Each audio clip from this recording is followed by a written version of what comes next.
The story works because every one of us in this room has, at some point in our life, run from God.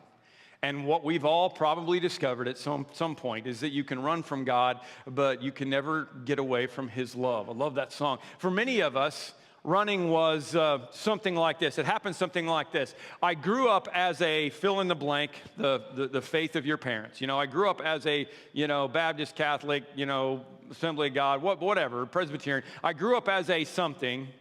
And my parents had me baptized, and I got confirmed because I thought I was supposed to. And then I got to college or even high school. I got to some place where my parents weren't making me go anymore. And I said to myself, I've paid my dues.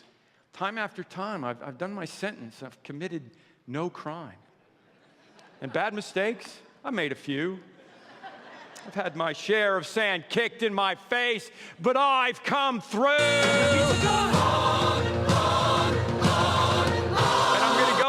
And on and on and on, and I'm going to leave this God thing behind. Yes, I had that 8-track too. I know you're wondering. I did, absolutely. It probably wasn't even a conscious decision that you made.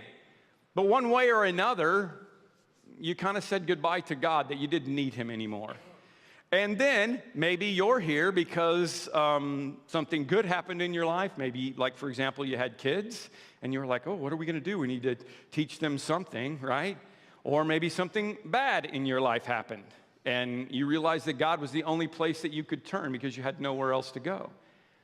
And then again, maybe you're not back yet, and that's all great.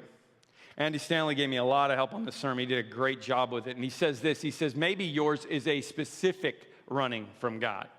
Maybe you're not running totally from God, but there's just this one area where you're saying, God, stay out of it. Like, for example, he said, maybe you're a believer and you're dating someone who isn't a believer, and you've been doing it long enough now that you're pretty sure they may not ever become a believer, and yet you think to yourself, well, the biological clock is ticking, and, they're really cute.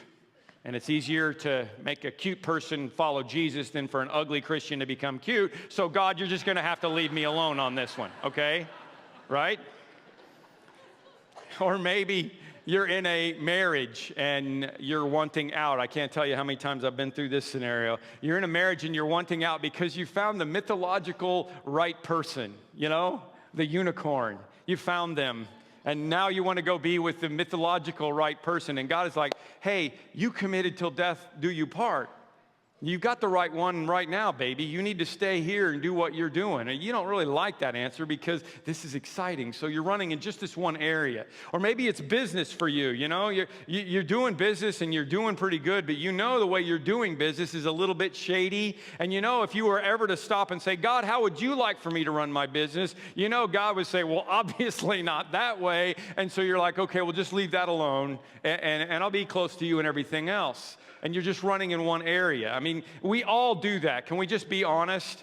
I do that too. We all do it with parts of our life. I'm running from God in this one specific area. And we're hypocrites because we pray, God, please protect my children, protect my family, take care of me, give me everything that I need, but just don't mess with this one area of my life because I'm running right there. So let me just ask you, is there a person in this room over the age of 10, let's say, who has never, ever run from God? Could you just put your hand up? Okay. I want you to look around because there's no hands up. And I think that's important. I think you understand that. Because if you're running from God, this is not like me preaching down to you. This is about, I want to help your life be the best thing that it can possibly be. And everybody in this room, including myself, has run from God. As a matter of fact, we could rename our church Jonah Christian Church if we wanted to, couldn't we? I mean, we really could. Everybody in this room has been a runner.